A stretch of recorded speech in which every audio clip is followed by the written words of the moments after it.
அன்பின் தாய் தமிழ் உறவுகள் அனைவருக்கும் வணக்கம். இன்று ஒரு முக்கியமான செய்தியோடு இணைந்திருக்கின்றோம். உங்களுக்கு தெரியும், மன்னார் எமில்நகர் புனித சூசையப்பர் விளையாட்டுக் கழக மைதான அபிவிருத்திக்கு என கடந்த 2016ஆம் ஆண்டு ஒதுக்கீடு செய்யப்பட்ட 5.9 மில்லியன் ரூபாய் நிதியில் வேலைகள் எதுவும் செய்யாமல் 4.5 கோடி ரூபாய் பணத்தை பெற்று நிதி மோசடி இடம்பெற்றுள்ளது. இந்த விடயம் தொடர்பில் அண்மையில் மன்னார் மாவட்டத்திற்கு வருகை தந்த விளையாட்டுத்துறை அமைச்சரிடம் கழகத்தினர் விவரங்களை தெரிவித்துள்ளனர். இதன்போது பதில் அளித்த அமைச்சர் 2 மாத காலத்திற்குள் குறித்த மோசடி தொடர்பான விடயங்களை வெளியிடுவதாகவும் மைதான புனரமைப்பு பணிகளை துரிதப்படுத்துவதாகவும் தெரிவித்திருந்தார். எனவே விளையாட்டுத்துறை அமைச்சர் அவர்கள் இங்கு வருகை தந்து இந்த விளையாட்டுக் கழக வீரர்களுக்கு செய்து கொடுத்த அந்த வாக்குறுதிகளை 2 மாத காலத்திற்குள் நிறைவேற்றி தர வேண்டும் என்று தங்களுடைய மன ஆதங்கங்களை தெரிவிப்பதற்காக இன்று அவர்கள் கூடியிருக்கின்றார்கள். அனைவருக்கும் வணக்கம்.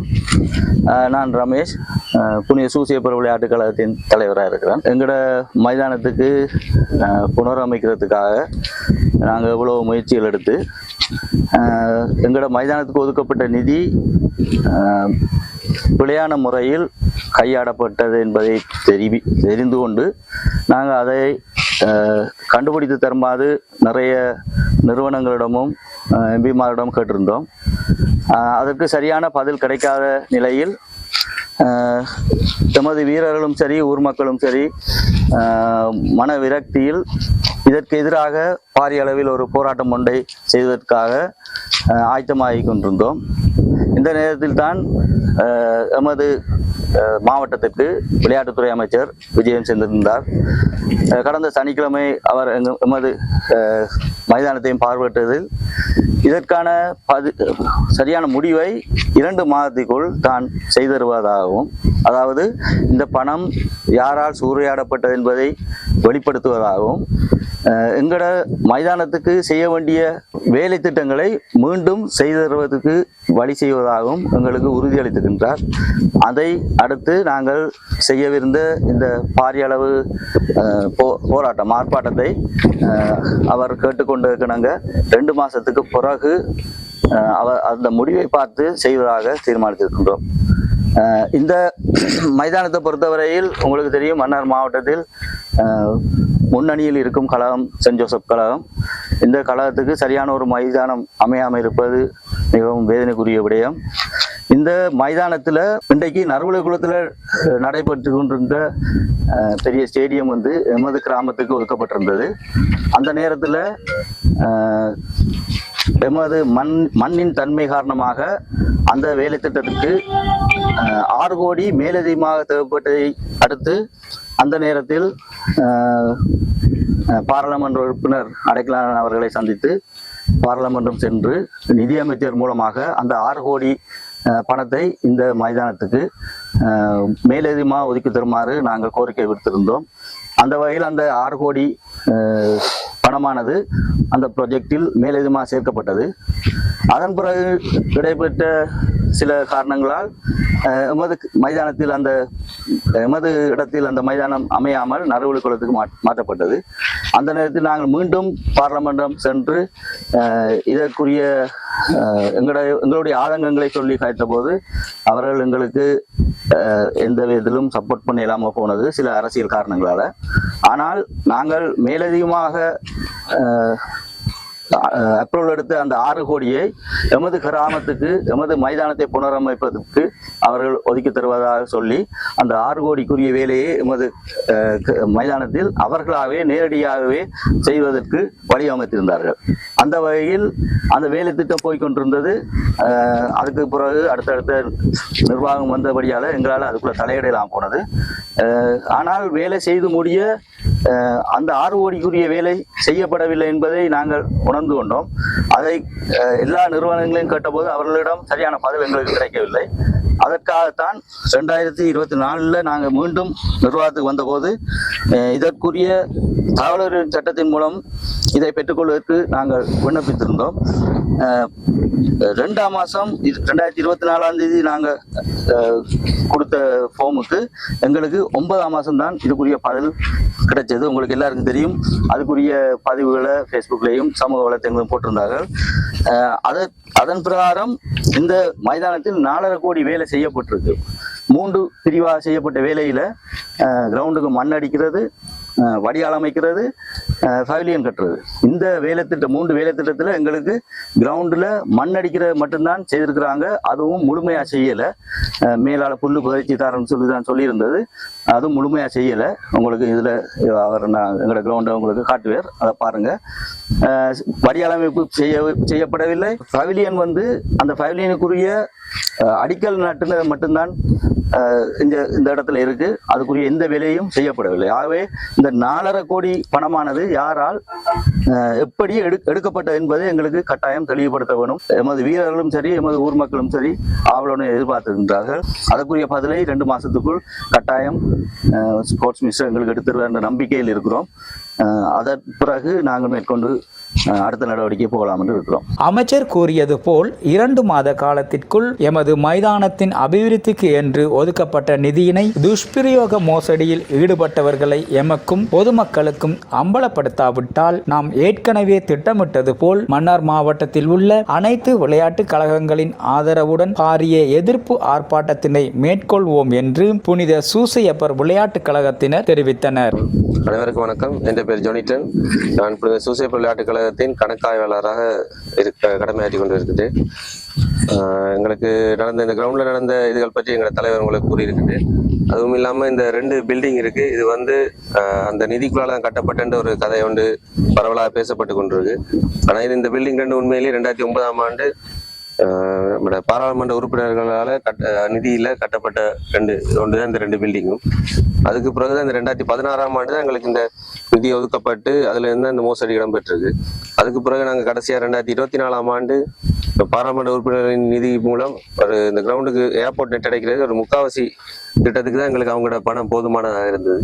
மேலதிக பணத்தை நாங்கள் எங்களோட ஊர் மக்கள்கிட்ட இருந்தும் எங்களோட ஊர்ல இருந்து வெளிநாட்டில் வாழ்ற புலம்பெயர் உறவுகள்கிட்ட இருந்தும் பெற்று தான் இந்த முக்காவாசி மிச்ச வேலைகளை முடிச்சிருக்கோம். அதுவும் இல்லாமல் இந்த 2 பில்டிங்கும் திரும்பியும் புனரமைக்கிறதுக்கு எங்கள்கிட்ட அவங்களோட நிதி மூலம் தான் நாங்கள் செஞ்சு கொண்டிருக்கோம். அதுவும் இல்லாமல் இந்த அன்றைக்கு உங்களுக்கு தெரியும், ஸ்போர்ட்ஸ் மினிஸ்டர் வந்திருந்து நாங்கள் ஒரு பெரிய போராட்டத்துக்காக முன்னெடுக்கிறது தான் இருந்தோம். நாங்கள் 2 கோரிக்கை முன் வச்சிருந்தோம் அவர்கிட்ட. ஒன்று, எங்களுக்கு இந்த ஊழல் ஈடுபட்டாக்களை எங்களுக்கு முன் கொண்டு வர வேண்டும். மற்றது, எங்களுக்கு விடுபட்ட கிரவுண்ட் அபிவிருத்தியை மேற்கொண்டு தர வேண்டும் என்று சொல்லியிருந்தோம். அதுக்கு அவர் 2 மாசத்துக்குள்ள நான் இதை முடிச்சு தரேன்னு சொல்லி எங்களுக்கு வாக்குறுதி தந்திருந்து, அப்படி அவர் அதை மீறும் பட்சத்தில் நாங்கள் அடுத்த கட்ட நடவடிக்கையாக எல்லா கழகங்களையும் இணைத்துக் கொண்டு ஒரு ஆர்ப்பாட்டம், நாங்கள் கைவிடப்பட்ட ஆர்ப்பாட்டத்தை மீண்டும் தொடருவோம் என தெரிவித்துக் கொள்கின்றேன். மன்னார் மாவட்டத்தை பொறுத்தளவில் போதை வஸ்து மற்றும் தீய பழக்க வழக்கங்களில் இளைஞர்கள் அதிகமாக ஈடுபடுவதாக ஒரு குற்றச்சாட்டு எல்லோரும் மத்தியிலும் முன்வைக்கப்பட்டு கொண்டிருக்கின்றது. இவ்வாறான பொழுதுபோக்கு அம்சங்கள் விளையாட்டுத்துறையை மேம்படுத்தி அவர்களுடைய மனநிலையை திசை திருப்பி ஒரு விளையாட்டை ஊக்குவிக்கும் வகையில் செயல்படாமல் அவர்களுக்கு வரும் அந்த நிதியை துஷ்பிரயோகம் செய்யும் செயற்பாடுகளை செய்து கொண்டிருக்கும் பொழுது எவ்வாறு அவர்களால் ஒரு நல்லதொரு சமுதாயத்தை உருவாக்க முடியும் அல்லது அவர்களாகவே நல்லதொரு சமுதாயமாக உருவாக முடியும் என்பதனை நாங்கள் அனைவரும் சிந்திக்க வேண்டும். மேலும் எங்களுக்கு தகவல் போதாமை காரணமாக 11 அம்சங்களை கொண்டு ஒரு ஆர்டிஐ நாங்கள் விளையாட்டுத்துறை அமைச்சுக்கு அனுப்பியிருந்தோம். அங்கிருந்து எங்களுக்கு பதில் இந்த ப்ராஜெக்ட் எங்களால் செய்யப்படையில விளையாட்டு அபிவிருத்தி திணைக்களத்தால் செய்யப்பட்டேன்னு சொல்லி எங்களுக்கு பதில் வந்திருந்தது. ஆனால் நாங்கள் அனுப்பின 11 ரெக்குயர்மெண்ட்டுக்கும் இன்னும் எங்களுக்கு பதில் கிடைக்கல, ஒழுங்கான பதில்.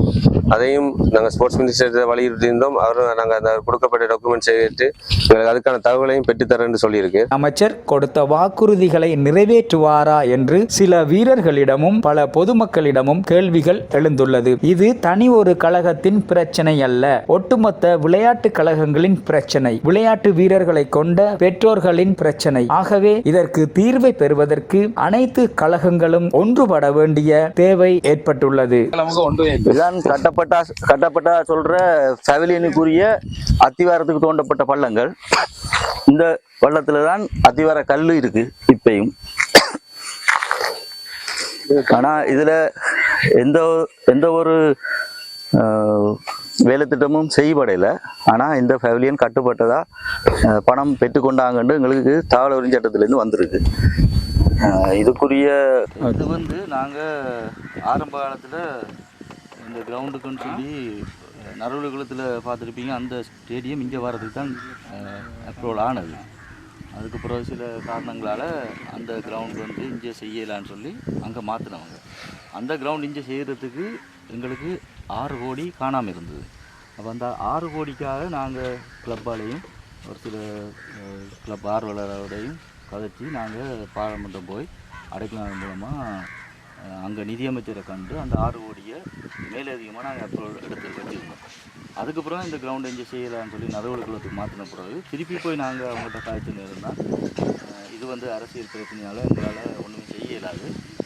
ஆனால் நீங்கள் அந்த மேலதிகமாக எடுத்த அந்த 6 லட்சத்தை வந்து உங்களோட கழகத்துக்கு காரம் நீங்கள் உங்களோட கிரவுண்டை டெவலப் பண்ணணும்னு சொல்லி வந்த காசு தான் இந்த 6 லட்சம், அந்த 6 கோடி. அப்போ அந்த 6 கோடியில் எங்களுக்கு எஸ்டிமேட் பண்ணி முதல் கட்டம்னு சொல்லி ஒரு 4.5 கோடிக்கு எஸ்டிமேட் பண்ணி எங்களுக்கு தந்துருந்தவங்க. அந்த வேலையில் வேலை செய்து முடித்த பிறகு சொன்னவங்க வந்த காசுக்கு முழுக்க நாங்கள் வேலை செய்துட்டோம், அடுத்த கட்ட காசு வந்தால் தான் நாங்கள் செய்யலாம். ஆனால் எவ்வளோ காசு வந்தது எவ்வளோ எடுத்தாங்கன்னு சொல்லி எதுவுமே தெரியாது. நாங்களும் கச்சேரியிலே சரி டிஎஸ்சி ஆஃபீஸ்லேயும் கேட்டதுக்கு எந்தவித தகவலும் அவங்ககிட்ட இல்லை. நாங்கள் தகவல் சட்டத்துக்கு போட்டால் கூட எங்களோட நாங்கள் அந்த நேரம் நிர்வாகத்தில் இல்லாதபடியால் அதை வந்து அவங்க ஏற்றுக்கொள்ளலை. பிறகு நாங்கள் போன 2023 நிர்வாகத்துக்கு வந்த பிறகு தான் நாங்கள் வந்த பிறகு ஆர்டிஐக்கு எழுதி போட்டோம். அந்த ஆர்டிஐக்கு உரிய கடிதம் தான் எங்களுக்கு திருப்பி ரிப்ளையாக வந்திருக்கு. இதில் பார்த்தீங்கன்னா தெரியும், இந்த கடிதத்தில் சொல்லியிருக்கு வந்து அந்த 3 கட்ட வேலையும் வந்து பூர்த்தியாகி ஒவ்வொரு கட்டத்துக்குரிய வேலைக்குரிய பணம் வந்து செலுத்தப்படுது. ஆனால் எங்களோட கிரவுண்டை பொறுத்த வரைக்கும் நீங்கள் பார்த்தா தெரியும், இந்த கிரவுண்டில் சுற்றி வர அத்திவாரம் போட்டு உள்ள மண்ணடித்தது மட்டும்தான் எங்களோட கிரவுண்டுக்கு அவங்களால செய்து தரப்பட்ட வேலை. இதில் குறிப்பிட்டதன்படி ட்ரைனேஜோ பவிலியனோ எதுவுமே எங்களுக்கு செய்து தரப்படலை. பவிலியனுக்கு கூட ஆரம்பத்தில் அந்த கல் வச்சது மட்டும்தான் இருக்குது. அதில் பார்த்தா தெரியும், கல் வச்ச பள்ளங்கள்லாம் தோண்டி குளத்துக்கு போடுறதுக்கு பள்ளங்கள்லாம் தோண்டி அதில் கல் வச்சது மட்டும்தான், அதோடய நிப்பாட்டிட்டு போயிட்டாங்க. அப்போ அந்த ஆர்டிஐயில் எங்களுக்கு வந்த தகவலின்படி முழு காசுமே பே பண்ணப்படும், 4.5 கோடி பே பண்ணப்படும். அதால் தான் நாங்கள் திருப்பி அந்த நேரம் இருந்த ஜனாதிபதிக்கும் சரி, அதுக்கு பிறகு புதுசாக வந்த ஜனாதிபதிக்கும் சரி மனு கொடுத்துருக்குறோம். இந்த ஊழல் வந்து யார் செய்ததுண்டும் இந்த வேலையை எங்களுக்கு எங்களோட கிரவுண்டுக்கு எங்களோட கிராமத்துக்கு திருப்பி செய்தரணும் என்று ஒரு கோரிக்கையை நாங்கள் வச்சுருக்கிறோம்.